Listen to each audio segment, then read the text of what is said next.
Chaque jour, Charles et Carole vous présentent la leçon de l'école du sabbat.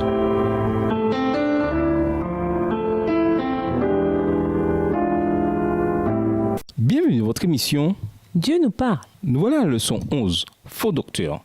Étude de la semaine, 2 Pierre 2, les versets 1 à 22, Jean 8, les versets 34 à 36, Matthieu 12, les versets 43 à 45, Jude, les versets 4 à 19, Genèse 18, les versets 16 à 33. Versets à mémoriser, ils leur promettent la liberté alors qu'ils sont eux-mêmes esclaves de la pourriture, car chacun est l'esclave de ceux qui le dominent. 2 Pierre 2, le verset 19. Dans sa première épître, Pierre, avec une préoccupation toute pastorale, a cherché à encourager ses lecteurs au sujet des dangers de la persécution. Nous ne savons pas exactement de quelle forme de persécution il parlait exactement. Mais ce que nous savons en revanche, c'est que l'Église allait essuyer de terribles épreuves, tandis que l'Empire romain cherchait à exterminer ce jeune mouvement de gens appelés chrétiens. Mais Satan porta une attaque double. Naturellement, la persécution venue de l'extérieur, c'est-à-dire la brutalité et la violence, était un outil puissant.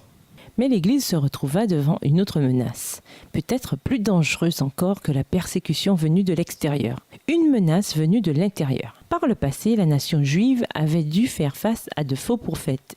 Et de la même manière, les disciples de Jésus du temps de Pierre devaient faire face à de faux docteurs, dans la version Colombe, qui introduisaient insidieusement des doctrines de perdition, de Pierre 2, le verset 1, dans l'Église elle-même. Pire encore, Pierre avertit que beaucoup suivraient ces dérèglements. 2 Pierre 2, le verset 2 dans la version Colombe.